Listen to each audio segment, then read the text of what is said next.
রাত 2টা 3টার সময় তাহাজ্জুদের নামাজ পড়ার জন্য আল্লাহর বান্দা ঘুম থেকে জাগ্রত হয়ে আল্লাহর কুদরতি পায়ে সিজদা দিছে, তাহাজ্জুদের নামাজ পড়তে পড়তে ফজরের আযান দিয়ে দিছে, আবার ফজরের নামাজ আদায় করলেন।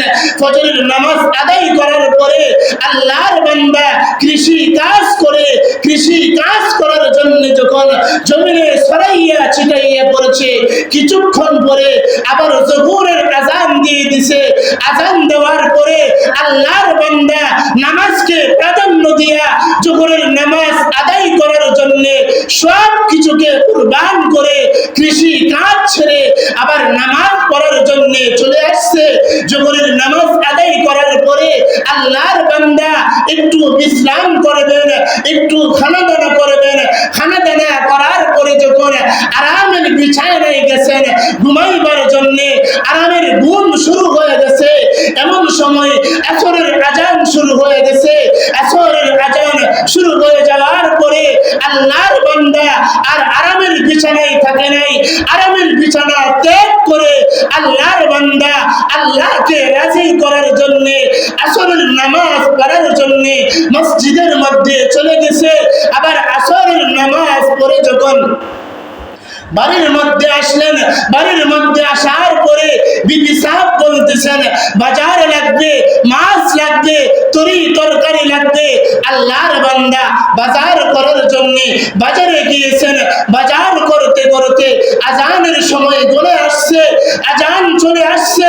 আযান চলে আসার পরে আল্লাহর বান্দা সব কিছু কুরবান করে বিসর্জন দিয়ে আল্লাহর বান্দা মাগরিবের নামাজটাকে প্রাধান্য দিয়ে আল্লাহর দরবারে মাগরিবের সময় হাজিরা দিয়েছে। আবার মাগরিবের পরে আল্লাহর বান্দা বাড়িতে গেছেন।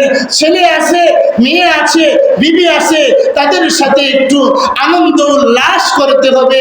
ছেলেটাকে কোরআন পড়াতে হবে, মেয়েটাকে কোরআন পড়াতে হবে, বিবির সাথে একটু আনন্দ উল্লাস করতে হবে। এমন সময় আবার এশারের আযান দিয়ে দিছে।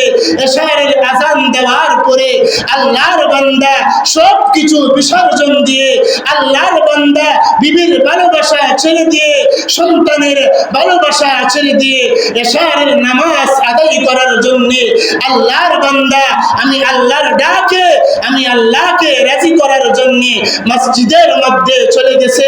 এভাবে যারা নামাজকে দুনিয়ার জমিনে প্রাধান্য দিবে, কবরে যাওয়ার পরে এই নামাজটা ডান পাশে যে যতক্ষণ পর্যন্ত আপনাকে আমাকে জান্নাত পর্যন্ত পৌঁছাইতে না পারবে, এতক্ষণ পর্যন্ত এই নামাজ আল্লাহর কাছে বলবে হে আল্লাহ তোমার নামাজ কি মিথ্যা ছিল কিনা, এশারের নামাজ কি মিথ্যা ছিল কিনা, তোমার তাহাজ্জুদের নামাজ কি মিথ্যা ছিল কিনা।